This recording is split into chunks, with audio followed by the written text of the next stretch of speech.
Hola amigos de la ciencia y la tecnología, bienvenidos a Ingeniosos, el canal donde resolvemos problemas básicos de física, mecánica, electricidad o matemáticas de nivel de carrera y bachillerato. Con el vídeo de hoy iniciamos una serie de varios vídeos sobre el tensor de tensiones y los círculos de Moore. En el caso de hoy vamos a hablar sobre el tensor de tensiones y el vector tensión, viendo en qué consisten estos conceptos y resolviendo un ejercicio. El tensor de tensiones es una matriz con una información muy valiosa, ya que nos habla del estado tensional y la distribución de tensiones y esfuerzos en un medio continuo. Para definirlo, vamos a centrarnos en un punto infinitesimal como el cubo que vemos en la pantalla. En función de nuestra base ortogonal canónica, definida por los ejes x y z, podemos tener diferentes esfuerzos en nuestro punto infinitesimal. En primer lugar, se definen los esfuerzos normales, que son aquellos cuya dirección es perpendicular a las caras del cubo, y que serían representados por sigma.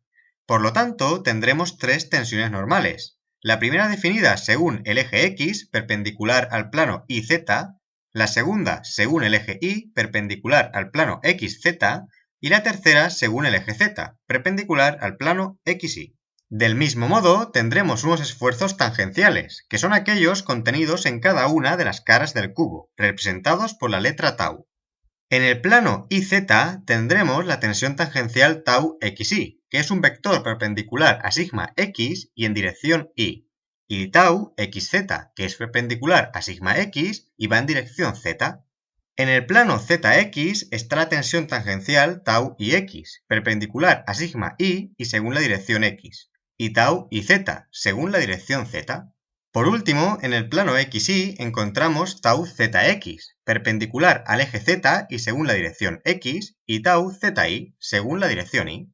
En el resto de caras del cubo, las caras ocultas, los esfuerzos son simétricos. Por lo tanto, el estado tensional de este punto infinitesimal queda definido por 9 valores, 3 tensiones normales y 6 tensiones tangenciales. El tensor de tensiones es entonces la representación en forma de matriz de estos esfuerzos, tal que la fila y columna 1 son referidas al eje x, la fila y columna 2 al eje y la fila y columna 3 al eje z. De esta manera, en el tensor de tensiones encontramos las tensiones normales en la diagonal principal y las tensiones tangenciales en el resto de elementos de la matriz. Pero aún podemos reducir un poco más el número de variables. El punto, nuestro cubo infinitesimal, tiene que estar en equilibrio, por lo que no puede girar. Esta condición implica que si realizamos balance de momentos respecto al eje x, las tensiones tangenciales tau y tau zi son iguales, y de manera similar nos ocurre para el resto de ecuaciones de momentos respecto a los ejes z e y. Es decir, pasamos de 9 incógnitas a 6, 3 tensiones normales y 3 tensiones tangenciales, tau xy, tau xz y tau yz.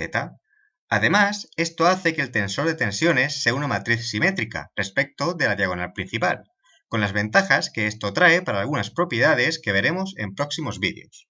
¿Cuál es la utilidad del tensor de tensiones? Pues a partir de estos 6 valores de tensión asociados a 3 planos perpendiculares entre sí, ahora somos capaces de obtener las componentes del vector tensión actuando sobre un plano cualquiera que pase por el punto, cuya dirección es definida por el vector normal al plano, referenciado siempre a la base vectorial en la que estamos trabajando. El vector tensión se obtiene multiplicando el tensor de tensiones por el vector normal al plano, de módulo 1 definido por los cosenos directores que marcan la inclinación del vector normal según los ejes x, y z. Para entenderlo mejor, veamos un ejemplo. Tenemos el siguiente tensor de tensiones y queremos obtener el vector tensión asociado al plano definido por el vector de componentes 1, 1, 1. En primer lugar, necesitamos normalizar el vector, por lo que obtenemos el módulo y dividimos todas las componentes del vector por el módulo, de modo que ahora el vector normal al plano es de módulo 1. Seguidamente, tal y como hemos visto teóricamente, multiplicamos el tensor de tensiones por el vector normal al plano, obteniendo el vector tensión. Ahora nos puede interesar obtener las componentes intrínsecas de este vector tensión, es decir, las componentes normal y tangencial al plano del vector tensión, que no dependen de la base en la que trabajemos, siendo siempre las mismas para todas las bases. La componente normal es perpendicular al plano, es decir, sigue la dirección del vector normal al plano, por lo que la podemos obtener haciendo uso de la definición del producto escalar, multiplicando escalarmente el vector tensión obtenido nuevamente por el vector normal al plano. De esta manera, hemos calculado el módulo de la componente normal del vector tensión según este plano. Si necesitamos el vector de tensión normal, solo tenemos que multiplicar este módulo por el vector normal al plano otra vez.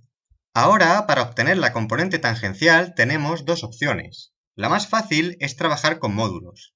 Para ello, obtenemos primero el módulo del vector tensión, y como los vectores tangencial y normal son perpendiculares y suman el vector tensión, el módulo de la componente tangencial se obtiene por Pitágoras. Si queremos el vector de la componente tangencial, podemos utilizar el mismo planteamiento pero trabajando con vectores, restando al vector tensión el vector de la componente normal.